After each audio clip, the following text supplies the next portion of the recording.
Hello everyone, this is Siddharth Patel. Welcome to Magnet brains.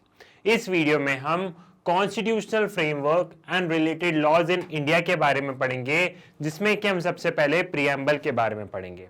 हम लोग हमारा unit 4 that is human right in India cover up कर रहे थे और उसमें मैंने आपको ऑलरेडी बताया कि ह्यूमन राइट्स क्या होते हैं।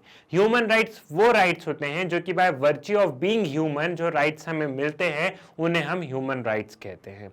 कि कोई भी इंसान एक इंसान के तौर पे पैदा हुआ है, एक ह्यूमन के तौर पे पैदा हुआ है, तो उसके कुछ अधिकार है, इररिस्पेक्टिव वो कहीं भी रहे, वो वर्ल्ड के किसी भी कोने में रहे, वो किसी भी रिलीजन से हो, वो किसी भी कास्ट से हो, भले वो गरीब फैमिली से हो, भले वो बहुत अमीर फैमिली से हो, कुछ मायने नहीं रखता है।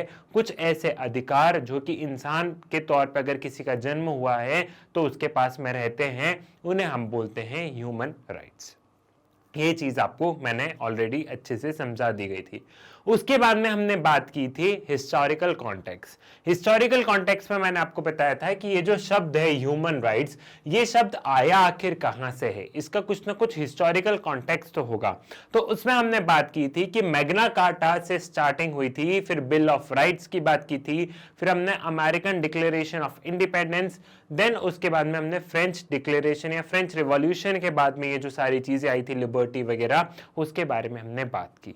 और उसके बाद में हमने उसका इंटरनेशनल कॉन्टेक्स्ट देखा था कि ये जो ह्यूमन राइट्स है, ये ह्यूमन राइट सिर्फ हम ऐसा नहीं है किसी एक देश की है। मैंने आपको क्या बताया कि चाहे इंसान अमेरिका में रहे, चाहे पाकिस्तान में रहे, चाहे इंडिया में रहे, चाहे साउथ अफ्रीका में रहे, कुछ राइट्स उसके पास में होते हैं। तो इसका एक इंटरनेशनल कॉनोटेशन भी होगा, इसका एक इंटरनेशनल कॉन्टेक्स्ट भी होगा, उसके बारे में भी हमने बात की थी। उसमें मैंने आपको बताया था universal declaration of human rights 1948 के बारे में मैंने आपको बहुत अच्छे से एक्सप्लेन किया था।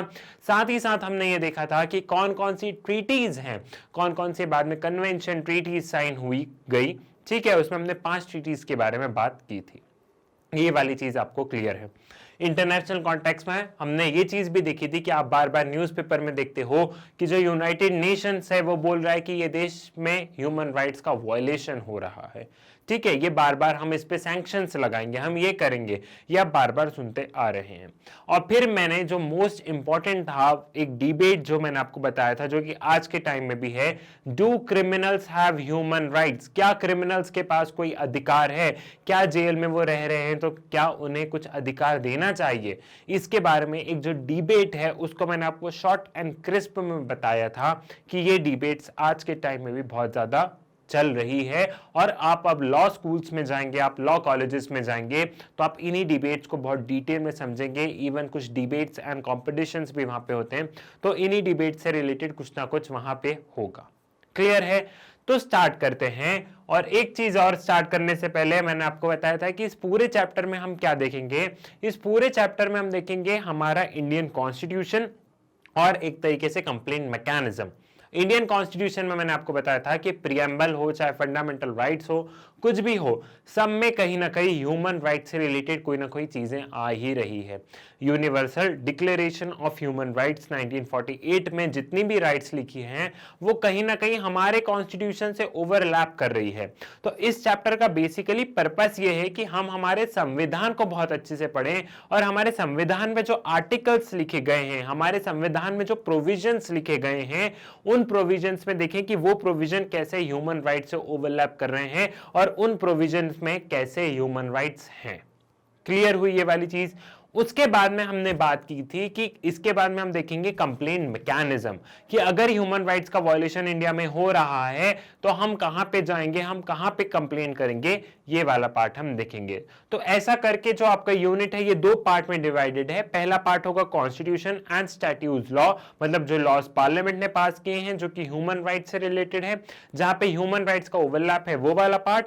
एंड दूसरा पार्ट ये था कि कंप्लेंट मैकेनिज्म क्या है। तो यहां से आपका पूरा अच्छे से स्टार्ट होता है चैप्टर। इससे पहले जो 3 वीडियोस जो आपको मिले होंगे वो आपको एक पूरा उसने बैकग्राउंड बना दिया, एक पूरा जो हम बोलते हैं ना समा बना दिया, एक पूरा माहौल बना दिया है उन 3 वीडियोस ने कि इस पूरे चैप्टर में है क्या, और आपको भी एक पूरी अंडरस्टैंडिंग लग गई होगी। क्लियर है? ये वाली चीज आपको यहां तक समझ में आ गई है। ठीक। Now, the Indian constitutional human rights framework involves the following parts. अब अगर हम इंडिया के कॉन्स्टिट्यूशन में देखें तो यहाँ पे जो हम अगर ह्यूमन राइट्स के बारे में बात करेंगे तो इन 4 पार्ट्स में ह्यूमन राइट्स का कहीं ना कहीं जिक्र है। इन 4 पार्ट्स में कुछ ऐसी राइट्स हैं जो हम बोलते हैं कि बेसिकली ये ह्यूमंस के पास में होनी चाहिए। ह्यूमन राइट्स वो राइट्स हैं जो कि इंसान के पास में होना चाहिए। अगर किसी का जन्म इंसान के तौर पे हुआ है तो उसके पास अधिकार होना चाहिए, उसके पास कुछ राइट्स होनी चाहिए। कैसे अधिकार होना चाहिए? कि वो एक डिग्निफाइड लाइफ जी पाए। कैसा अधिकार होना चाहिए? कि उसके पास लिबर्टी हो, वो कुछ भी सोच सके, वो कुछ भी कर सके। ठीक है, सो यहां पे इंडियन कॉन्स्टिट्यूशन में हम ये 4 फ्रेमवर्क देखेंगे, ये 4 चीजें देखेंगे जहां से हमको ये पता चलेगा, जहां से हम ये देखेंगे कि यहाँ पे ह्यूमन राइट्स का कोनोटेशन है। क्लियर है? सबसे पहला है प्रियम्बल, जो कि हम इसी वीडियो में कंप्लीट करेंगे। Then part 3 of the constitution containing fundamental rights provision, फिर फंडामेंटल राइट्स के बारे में देखेंगे। पार्ट 4 जो है वो directive principle of the state policy, and part 4 है कंसिस्टिंग ऑफ फंडामेंटल ड्यूटीज। इन सभी को हम बहुत अच्छे से यहां पे समझेंगे। एक चीज और मैं आपको बता दूं, ऑल्दो हम प्रियम्बल पढ़ रहे हैं, प्रियम्बल में जो इस चैप्टर की जो नीड है वो नीड ये है कि मैं ये जो प्रियम्बल है इसको मैं ह्यूमन राइट से लिंक करके आपको पढ़ाऊं।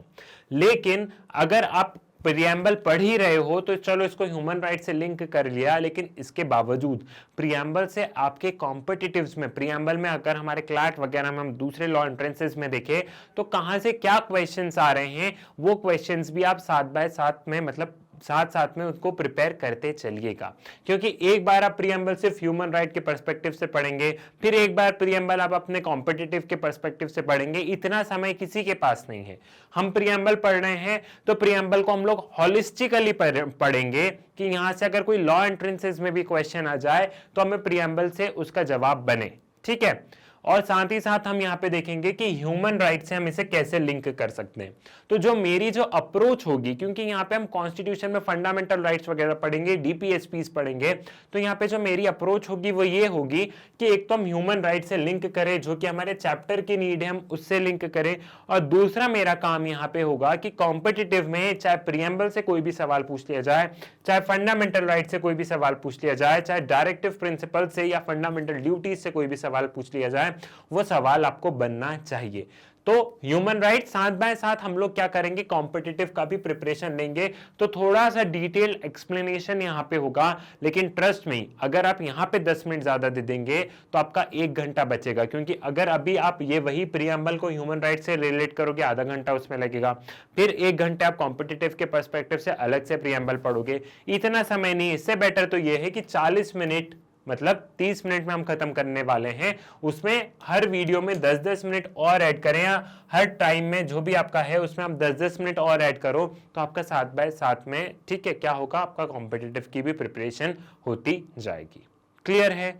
अब आपको पूरी अप्रोच समझ में आ गई, हम कैसे आगे बढ़ने वाले हैं, ये वाली चीजें भी आपको यहाँ पे समझ में आ गई है। तो स्टार्ट करते हैं हम प्रियम्बल से। The Constitution of India begins with the preamble affirming its aims, objective and guiding principle.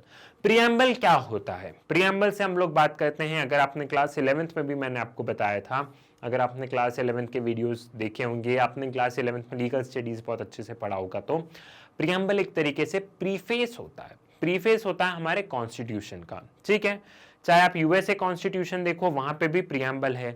हमने universal declaration of human rights देखा, वहां पे भी प्रियम्बल था। प्रियम्बल है क्या? एक तरीके से प्रीफेस है। आप अपनी कोई भी बुक ओपन करते हैं, आप चाहे एनसीईआरटी भी ओपन करते हैं, तो स्टार्टिंग में लिखा रहता है हम इस पूरे बुक्स में क्या पढ़ने वाले, क्या है, वो पूरा एक आध पन्ने में लिखा रहता है। वो एक पन्ने में लिखा क्या है, वो एक पन्ने में पूरा क्रिस्प है उस बुक का कि आप क्या पढ़ने वाले हैं। अब आपको पता है कि इंडिया का जो कॉन्स्टिट्यूशन है वो लेंथीएस्ट कॉन्स्टिट्यूशन है ना, बहुत बड़ा कॉन्स्टिट्यूशन है हमारा। कोई भी एक आम नागरिक भी है, कोई इंडिया का सिटीजन भी है, तो उसे पूरा संविधान पढ़ने में समस्या आ जाएगी।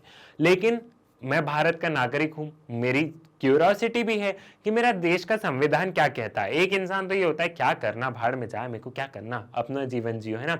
दूसरा इंसान ये होता है कि संविधान तो बहुत बड़ा है, उसको मैं नहीं पढ़ सकता, उसकी लैंग्वेज भी डिफिकल्ट है, लेकिन तो भी मुझे जानना है कि मेरा देश का संविधान कह क्या रहा है, ये देश चल कैसे रहा है, मुझे इसके बारे में जानकारी चाहिए। तो प्रियम्बल को अगर कोई इंसान पढ़ ले तो उसे समझ में आ जाएगा कि हमारा कॉन्स्टिट्यूशन किस बातों पे, किस मुद्दों पे आर्टिकल्स हैं। प्रियम्बल एक तरीके से आप समझ लो, प्रीफेस कह लो या समरी कह लो आप उसको, कि हमारे पूरे कॉन्स्टिट्यूशन का जिस्ट, हमारे पूरे कॉन्स्टिट्यूशन का क्रिस्प, हमारे पूरे कॉन्स्टिट्यूशन का सार है प्रियम्बल। ठीक है, ये चीज समझ में आ गई आपको। ठीक, तो प्रियम्बल में क्या बताया गया है? प्रियम्बल में हमारे AIIMS, objective and the guiding principal, कि इंडिया के एम्स क्या है, हमारे कॉन्स्टिट्यूशन के एम्स क्या है। बेसिकली कॉन्स्टिट्यूशन से डेवलपमेंट, ये वो पीस मेंटेन हो कंट्री में। ठीक है, ऑब्जेक्टिव क्या है, हम किस तरीके से आगे बढ़ेंगे, हमारा देश किस तरीके से आगे बढ़ेगा। गाइडिंग प्रिंसिपल्स, कि हमें इन, ये जो प्रिंसिपल्स हैं, हमें इन प्रिंसिपल्स को फॉलो करना है। ठीक है, सो ये प्रियम्बल में यहाँ पे ये सारी चीजें बताई गई है। The principle laid out in preamble are used for interpreting provisions of the constitution that are vague and ambiguous and discussed in the earlier unit. Preamble is the basic structure of the constitution. अब यहाँ पे ये बताया गया है कि preamble में जो चीजें लिखी है वो इंटरप्रिटेशन में मदद करती है, क्योंकि हमारे संविधान में कुछ आर्टिकल्स बहुत वेग है, मतलब कुछ आर्टिकल्स एकदम क्लियरली नहीं लिखे गए, बहुत वेग है। तो क्या होता है, जब ऐसा लगता है कि हम देखते हैं कि बुक में, आप समझ लो कि आपको आपकी बुक में कोई चीज समझ नहीं आ रही है, ठीक है, कोई चीज आपको समझ नहीं आई आपकी बुक में, लेकिन आप प्रीफेस पे गए, आपने प्रीफेस में देखा, आपको प्रीफेस में समझ में आ गया, अच्छा इसका ये पर्पस है, तो हम थोड़ा सा तालमेल नहीं बैठा लेते हैं। तो वही कोई प्रोविजंस मान लो जो वेग है, कोई प्रोविजन जो समझ नहीं आ रहे, कोई प्रोविजन जो क्लियर नहीं है, उसके लिए हम प्रियम्बल को कई बार यूज करते हैं, उसको इंटरप्रेट करते हैं। ठीक है, और प्रियम्बल जो है वो basic structure of the constitution, basic structure of the constitution मतलब कि ये एक वो चीज है जिसको कोई बदल नहीं, मतलब जिसको कोई चेंज नहीं कर सकता। ऑल्दो प्रियम्बल में अमेंडमेंट हो सकते हैं, ठीक है, प्रियम्बल में अमेंडमेंट हो सकते हैं, लेकिन इस प्रियम्बल को कोई स्क्रैप नहीं कर सकता। ठीक है, ये चीज आपको यहां पे समझ में आ गई। In that the doctrine of basic structure takes away the amendment power of the parliament with regards to certain feature of the constitution such as democracy, rule of law, secularism, separation of power and judicial review. अब यहाँ पे वही बताया कि basic structure का क्या है। Basic structure में ये है कि पार्लियामेंट हर चीज को अमेंड नहीं कर सकती। बेसिक स्ट्रक्चर है क्या, देखो वैसे मैं आपको ऑलरेडी बहुत बार समझा चुका हूं, लेकिन अगर किसी को नहीं पता है तो एक बार हम क्विक रिव्यू करते हैं कि बेसिक स्ट्रक्चर क्या है, इससे और ज्यादा यहाँ पे चीजें क्लियर आपको हो जाएगी। बेसिक स्ट्रक्चर में देखो हमारे यहाँ पे क्या है, पार्लियामेंट्री फॉर्म ऑफ गवर्नमेंट। तो पार्लियामेंट का काम क्या है, पार्लियामेंट का काम है लॉज बनाना, है ना, पार्लियामेंट का काम है टू मेक लॉज, ठीक है, पार्लियामेंट का काम है कानून बनाना, और जो पुराने कानून है या कुछ चीजें ऐड करना, ताकि यहां पे हम कह सकते हैं अमेंडमेंट, संविधान में अमेंडमेंट भी कर सकती है पार्लियामेंट। अब पार्लियामेंट जब भी कानून बनाती है या पार्लियामेंट जब भी संविधान में कुछ बदलाव करती है, तो पार्लियामेंट की पावर अनलिमिटेड नहीं है, मतलब पार्लियामेंट पे भी रोक लगाई गई है। पार्लियामेंट सिर्फ एक हद तक संविधान को बदल सकती है। अगर पार्लियामेंट को पूरी की पूरी पावर दे दी जाए तो कल को तो मान लो कोई ऐसी सरकार आई जिसकी बहुत ज्यादा मेजोरिटी हो, तो वो तो पूरे संविधान को बदल के रख दे, हो सकता है ना ऐसा। इसलिए ये जो पार्लियामेंट के जो अमेंडमेंट करने की पावर है, ये जो पार्लियामेंट जो संविधान में जो संशोधन करती है, ये जो पार्लियामेंट जो कानूनों में जो बदलाव करती है, इस पे क्या है, इस पे रेस्ट्रिक्शंस लगाए गए हैं। इस पे क्या है, रेस्ट्रिक्शंस लगाए गए हैं कि पार्लियामेंट हर चीज पे अमेंडमेंट नहीं कर सकती है। जैसे पार्लियामेंट डेमोक्रेसी को खत्म नहीं कर सकती, जैसे इंडिया का सेक्युलर फॉर्म ऑफ कंट्री है हमारी, तो सेक्युलरिज्म को हमारी पार्लियामेंट खत्म नहीं कर सकती। ठीक है, सो ये कुछ चीजें ऐसी है कि जिन पे पार्लियामेंट रोक नहीं लग, जिस पे पार्लियामेंट उनको अमेंड नहीं कर सकती है। मान लो कल को कोई ऐसी सरकार आए जो कि ऐसा अमेंडमेंट कर दे कि इंडिया में अब डेमोक्रेसी नहीं हो, तो ये इम्पॉसिबल है, क्योंकि इस पे क्या है, इस पे रेस्ट्रिक्शंस लगाए हैं। अब ये रेस्ट्रिक्शंस किसने लगाए हैं, ये रेस्ट्रिक्शंस लगाए हैं सुप्रीम कोर्ट ऑफ इंडिया ने। सुप्रीम कोर्ट ऑफ इंडिया ने रेस्ट्रिक्शंस लगाए हैं, और सुप्रीम कोर्ट ऑफ इंडिया ने रेस्ट्रिक्शंस लगा के ये कहा है कि एक डॉक्ट्रिन ऑफ बेसिक स्ट्रक्चर है। सुप्रीम कोर्ट ऑफ इंडिया ने एक डॉक्ट्रिन दी है, ठीक है, सुप्रीम कोर्ट ऑफ इंडिया ने बोला है कि ये बेसिक स्ट्रक्चर है। बेसिक स्ट्रक्चर में क्या है कि संविधान के कुछ इंपॉर्टेंट पॉइंट्स हैं जिनको पार्लियामेंट नहीं अमेंड कर सकती है, वो है बेसिक स्ट्रक्चर। ठीक है, तो बेसिक स्ट्रक्चर डॉक्ट्रिन क्या है, बेसिक स्ट्रक्चर डॉक्ट्रिन एक तरीके से ये है, बेसिक स्ट्रक्चर डॉक्ट्रिन में क्या देखा था हमने, बेसिक स्ट्रक्चर डॉक्ट्रिन में, बेसिक स्ट्रक्चर बेसिक स्ट्रक्चर जो है ये सुप्रीम कोर्ट ने दिया है, ये जुडिशरी ने दिया है, ये डॉक्ट्रिन सुप्रीम कोर्ट ने बनाई है। इस डॉक्ट्रिन में क्या होता है कि पार्लियामेंट सब कुछ अमेंड नहीं करती। Restrictions on the amending power of parliament, on the amending power of parliament, restrictions on the amending power of parliament, ठीक है, restrictions on the amending power of parliament, ये काम किया है डॉक्ट्रिन ऑफ बेसिक स्ट्रक्चर ने। Example के लिए ले सकते हैं कि यहाँ पे पार्लियामेंट जो है वो डेमोक्रेसी पे छेड़छाड़ नहीं कर सकती। इंडिया में डेमोक्रेसी रहेगी, इंडिया में हमेशा सेक्युलरिज्म रहेगा। इस पे अगर पार्लियामेंट ने कुछ भी अमेंड करने की कोशिश करी तो सुप्रीम कोर्ट क्या करती है, सुप्रीम कोर्ट उन कानूनों को नल एंड वॉइड डिक्लेयर कर देती है। क्लियर है? ये वाली चीज आई होप आपको समझ में आ गई होगी। इसका स्क्रीनशॉट लेना है तो ले लो। राइटिंग अच्छी नहीं है लेकिन आप लोग रीड कर सकते हैं, इतनी तो सही से दिख रही है आपको। क्लियर है? ये वाली चीज आपको यहाँ पे समझ में आ गई है कि यहाँ पे बेसिक स्ट्रक्चर का मतलब क्या है। ठीक, सो ये वाली चीज हमें क्लियर हुई। तो प्रियम्बल में कुछ चीजें ऐसी है जिसको कि क्या किया है, जिसको कि बेसिक स्ट्रक्चर में डाल दिया गया है, जिसको कि पार्लियामेंट अमेंड नहीं कर सकती है।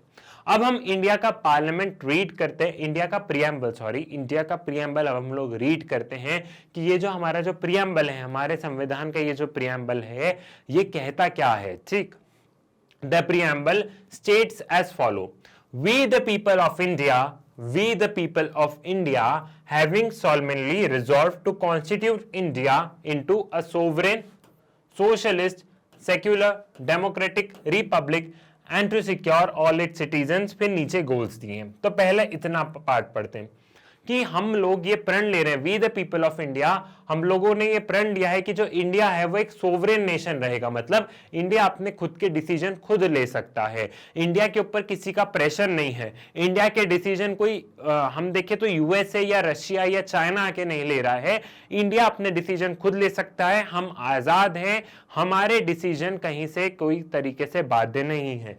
So we are a sovereign nation, we are a socialist country. अब सोशलिस्ट कंट्री में मतलब यह है कि हम लोग ज्यादा से ज्यादा जो हमारी सरकारें होंगी वो ये कोशिश करेंगी कि यहाँ पे जो गरीबी और अमीरी के बीच का जो फासला है उसे हम कम करते जाएं, कुछ स्कीम्स के माध्यम से मदद करें। ठीक है, जो ये गैप है रिच और पुअर का, इसको हम कम करते जाएं। अब आप कहेंगे कि सर इंडिया तो कैपिटलिस्ट कंट्री भी है, तो जी हाँ, आज के टाइम में इंडिया कैपिटलिज्म के टुवर्ड्स मूव कर रहा है, लेकिन कहीं ना कहीं हम सोशलिज्म को हमने छोड़ा नहीं, हमने सोशलिस्ट को उसको नहीं छोड़ा है। इसलिए मैंने आपको यहाँ पे टर्म यूज किया कि हमारे यहाँ कोशिश ये की जाती है कि जो गैप है इस गैप को कम किया जाए। बहुत सारे पॉवर्टी एलिवेशन प्रोग्राम सरकार लेके आती है, मनरेगा वगैरह, ये सारी चीजें क्या है, ये कहीं ना कहीं हमारी सोशलिस्ट टेंडेंसी दिखाती है। ठीक, now India is a secular country, यहाँ पे हर इंसान अपना रिलीजन फॉलो कर सकता है, इंडिया का अपना कोई रिलीजन नहीं है। जैसे कि हम लोग देखते हैं कि जो और भी जो नेशंस होते हैं वहां पे क्या होता है, लाइक अगर आप अरब नेशंस वगैरह देखें या पाकिस्तान को देखें तो वो क्या है, वो है थियोक्रेटिक स्टेट। वहां पे उन्होंने क्या किया है, वहां पे उन्होंने इस्लाम को अपना रिलीजन बना दिया है कि पूरे देश का ही ये रिलीजन है। इंडिया का कोई रिलीजन नहीं है, इंडिया में जितने भी लोग रह रहे हैं वो अपना कोई सा भी रिलीजन फॉलो कर सकते हैं, उनके ऊपर कोई बाध्य नहीं है। क्लियर है? फिर उसके बाद में इंडिया एक डेमोक्रेटिक स्टेट है, हमारे यहाँ डेमोक्रेसी है, यहाँ कोई भी चुनाव लड़ सकता है और सबके पास राइट टू वोट है। यहाँ कोई डिस्क्रिमिनेशन नहीं है कि ये गरीब है ये अमीर है, जो गरीब लोग हैं वो वोट नहीं दे सकते हैं, यहाँ एज सच कोई डिस्क्रिमिनेशन नहीं है। फिर रिपब्लिक मतलब क्या है, रिपब्लिक मतलब यहाँ पे ये बताया गया है कि इंडिया कि जो हेड ऑफ द स्टेट है वो इलेक्टेड होगा। हेड ऑफ द स्टेट कौन है इंडिया का, head of the state prime minister नहीं है, हेड ऑफ द स्टेट है प्रेसिडेंट, और जो प्रेसिडेंट है उनका बकायदा इलेक्शन हो रहा है। सो इंडिया एक रिपब्लिक भी है। क्लियर है? और अगर आपको इसका डिटेल में जाना है तो मैंने क्लास 11th में पढ़ाया है प्रीएम्बल बहुत अच्छे से, तो आप इसको वहां पे देख सकते हैं। अब ये जो मैंने आपको एक एक वर्ड का जो यहाँ पे मतलब बताया है, इन वर्ड्स का मतलब इसलिए बताया है क्योंकि ये आपके कॉम्पिटिटिव के पर्सपेक्टिव के लिए इंपॉर्टेंट हो जाता है। ठीक है, अब ये जो नीचे जो शब्द दिए गए हैं like justice, liberty, equality, fraternity, इनको अब हम लोग ह्यूमन राइट से कनेक्ट करेंगे और फिर हम लोग आगे बढ़ेंगे। सबसे पहले अब हम जस्टिस के बारे में समझते हैं। देखो यहाँ पे बताया justice social, economic and political. ठीक है, सोशल जस्टिस होना चाहिए, कोई किसी तरीके का भेदभाव नहीं होना चाहिए, कास्ट के बेसिस पे भेदभाव नहीं होना चाहिए। भगवान ने सारे ह्यूमंस को इक्वल बनाया है, जो क्रिएटर है। लाइक अगर आप अमेरिकन कॉन्स्टिट्यूशन का प्रीएम्बल पढ़ें, जैसा कि मैंने आपको प्रीवियस वीडियो में भी बताया था कि वहां पे बताया गया कि जो क्रिएटर है उसने सभी ह्यूमंस को इक्वल बनाया है। तो सोशल जस्टिस होना चाहिए, कहीं पे भी कोई भेदभाव नहीं होना चाहिए कि कास्ट के बेसिस पे हमने भेदभाव कर दिया, ठीक है, कि ये तो अनटचेबल है, या विमेन और मेल के बीच में जो हमने वो किया है डिस्क्रिमिनेशन, ऐसा कुछ नहीं होना चाहिए। सबके पास में इक्वल अपॉर्चुनिटी होनी चाहिए। ठीक, देन इकोनॉमिक जस्टिस मतलब ये कि सरकार को कोशिश करनी चाहिए। देखो सोसाइटी में सब लोग एक जैसे नहीं हो सकते, ये ट्रूथ है, मतलब इसको सब एक्सेप्ट कर ले तो ज्यादा सही है। और ये सही बात भी है कि हर इंसान की इनकम 100 रुपए नहीं हो सकती ना। एक एग्जांपल ले रहा हूं, पूरी सोसाइटी में सबके पास 100 रुपए तो नहीं हो सकते। बिल्कुल सोसाइटी ऐसे रहे कि किसी की इनकम 2000 है तो किसी की 100 है तो किसी की 5 है। लेकिन कोशिश ये करनी चाहिए कि इकोनॉमिक फील्ड में भी जो गवर्नमेंट है वो कोशिश करे कि कम से कम जो नीचे लेवल का सेक्शन है उनको थोड़ा सा ऊपर उठाने की कोशिश करे। साथ ही साथ इकोनॉमिक लेवल पे कहीं कोई डिस्क्रिमिनेशन नहीं हो किसी के साथ में भी। ठीक है, सबको एकदम इक्वली ट्रीट किया जाए। पॉलिटिकल मतलब यहां पे है कि सबके पास राइट टू वोट होना चाहिए। ठीक है, सबका 1 vote is equal to 1 value, वो वाला होना चाहिए। ऐसा नहीं होना चाहिए कि जो पढ़े लिखे हैं सिर्फ उनके पास में हो, और सब लोग इक्वली इलेक्शन भी कॉन्टेस्ट कर सके। Clear? Then liberty of thought, expression, belief, faith and worship. Liberty, सोचने की आजादी होनी चाहिए, उसे एक्सप्रेस करने की आजादी होनी चाहिए, मुझे जिस पे विश्वास करना है, जिस पे बिलीव करना है उसकी आजादी होनी चाहिए। फेथ, वर्शिप, मुझे जिस रिलीजन को मानना है, मुझे जैसे प्रेयर करना है वैसी होनी चाहिए। किसी के ऊपर भी क्या होना, कोई दबाव नहीं होना चाहिए। मेरा मन है, जो मुझे सोचना है वो मुझे सोचने दो, जो मुझे करना है वो करने दो। हाँ, इलीगल काम नहीं, लेकिन जो भी लीगल वाला है उस एंगल में कोई एक तरीके का हस्तक्षेप नहीं होना चाहिए। Equality of status of opportunity and promote among them all. Equality होनी चाहिए, अपॉर्चुनिटी की होनी चाहिए, स्टेटस की होनी चाहिए, सबके पास में इक्वल अपॉर्चुनिटी होनी चाहिए आगे बढ़ने की। ठीक है, आप जैसे क्लास में 30 बच्चे, तो आपके पास में इक्वल अपॉर्चुनिटी है कि कौन आगे जाएगा। अपॉर्चुनिटी तो सबके पास में, हम जाएगा कोई एक या दो ही, लेकिन कम से कम अपॉर्चुनिटी तो सबके पास में, तो सबके पास अपॉर्चुनिटी होनी चाहिए, इक्वालिटी होनी चाहिए। Then fraternity, assuring the dignity of individual and the unity and integrity of the nation. Fraternity मतलब है भाईचारा, आपस में भाईचारा रहना चाहिए। ठीक है, और ये भाईचारा ऐसा रहना चाहिए कि जिससे कि इंसान की जो डिग्निटी, जो सेल्फ रिस्पेक्ट है वो भी रहे, साथ ही साथ जो इंडिया की जो यूनिटी एंड इंटीग्रिटी है, जो इंडिया की जो अखंडता है, ठीक है, जो इंडिया एकदम यूनाइट होके एकदम साथ में रह के रह रहा है, वैसे सब लोग रहे। क्लियर?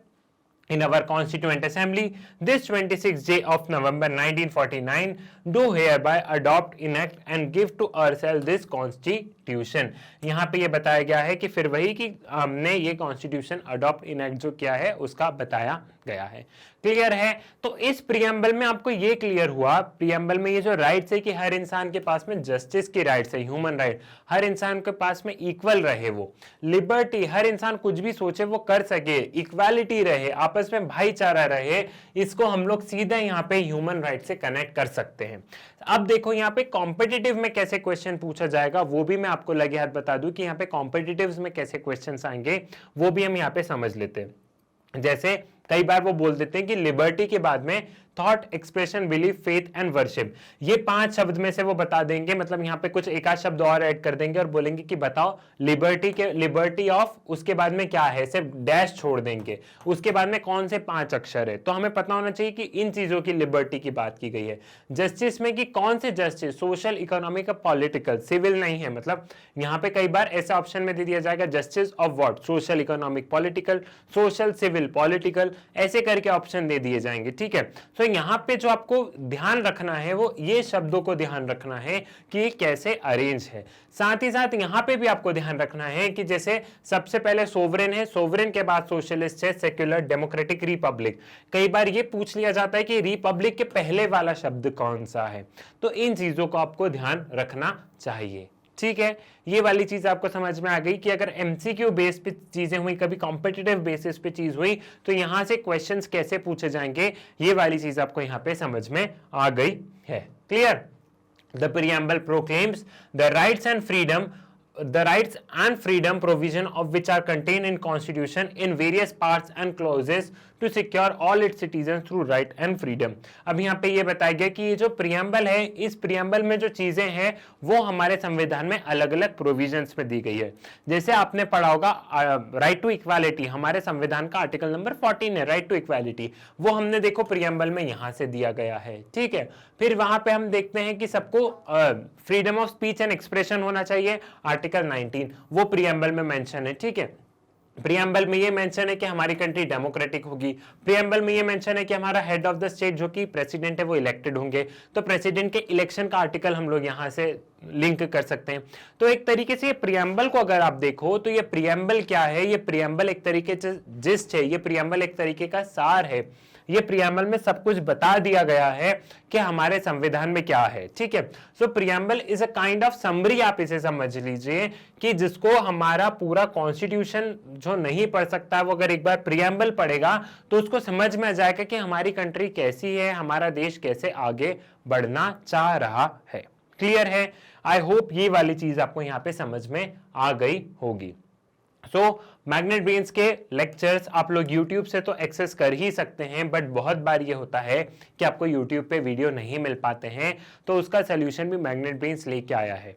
वो सोल्यूशन क्या है? वो सोल्यूशन है मैग्नेट ब्रेन्स की वेबसाइट।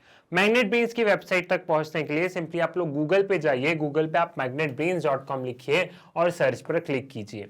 जैसे ही आप magnetbrains.com लिख के सर्च पर क्लिक करेंगे, कुछ इस तरीके का इंटरफेस आपको नजर आएगा, जिसमें नीचे दिया गया होगा एक्सप्लोर टॉप कोर्सेज। यहाँ पे क्लास केजी से लेके क्लास 12 तक मेंशन है, साथ ही साथ यहाँ पे एक्स्ट्रा लर्निंग और एनसीईआरटी एग्जाम्पलर 6 to 12 के वीडियोस भी हैं। एक्स्ट्रा लर्निंग में इट्स ऑल लीगल करके कुछ सीरीज हैं, जिससे कि आप अपना लीगल नॉलेज इनहैंस कर सकते हैं, ठीक है। तो एक बार एक्स्ट्रा लर्निंग में आप जाके इट्स ऑल लीगल सीरीज को विजिट कीजिए, मिनी जानकारी सीरीज को विजिट कीजिए। सपोज कीजिए कि आप यहाँ पे क्लास 12 पर क्लिक कर रहे हैं, तो जैसे ही आप क्लास 12 पर क्लिक करेंगे, क्लास 12 पे जितनी भी सब्जेक्ट्स पर वीडियो बन गए हैं वो सभी आपको स्क्रीन पर नजर आ जाएंगे, चाहे वो साइंस स्ट्रीम के हो, चाहे कॉमर्स के हो, चाहे ह्यूमैनिटीज स्ट्रीम के हो। जिन जिन सब्जेक्ट्स पे वीडियोस बन गए हैं वो सभी आपको स्क्रीन पर नजर आएंगे। अगर आप थोड़ा सा स्क्रॉल करके नीचे आएंगे तो यहाँ पे आपको क्लास 12 का लीगल स्टडीज नजर आएगा। सपोज कीजिए कि आप क्लास 12 के लीगल स्टडीज पर क्लिक करते हैं, तो जैसे क्लास 12 लीगल स्टडीज पर क्लिक करेंगे, कुछ इस तरीके का इंटरफेस आपको दिखेगा, और यहाँ पे जो वीडियोस होंगे वो videos chapter wise format and chapter wise में भी टॉपिक वाइज आपको वीडियोस अरेंज मिलेंगे। जैसा कि मैंने आपको क्लास 12 लीगल स्टडीज का बताया है, वैसा आप किसी भी क्लास में जाके किसी भी सब्जेक्ट पर क्लिक करेंगे तो जो वीडियोस इसी तरीके से आपको अरेंज मिलेंगे, chapter wise and chapter wise में भी टॉपिक वाइज वीडियोस अरेंज होंगे। So it is up to you. अगर आप YouTube से कंफर्टेबल है तो YouTube से पढ़िए, और अगर आप YouTube से कंफर्टेबल नहीं है, YouTube पे आपको वीडियो नहीं मिल पा रहे हैं, तो आप वेबसाइट के माध्यम से अपनी पढ़ाई जारी रख सकते हैं। मैग्नेट ब्रेन्स एक ऐसा चैनल है जहां पे क्लास केजी से लेके क्लास 12 तक सभी सब्जेक्ट्स पढ़ाए जाते हैं, और यहाँ पे जितने भी वीडियोस हैं वो सारे वीडियोस बिल्कुल फ्री ऑफ कॉस्ट अवेलेबल हैं।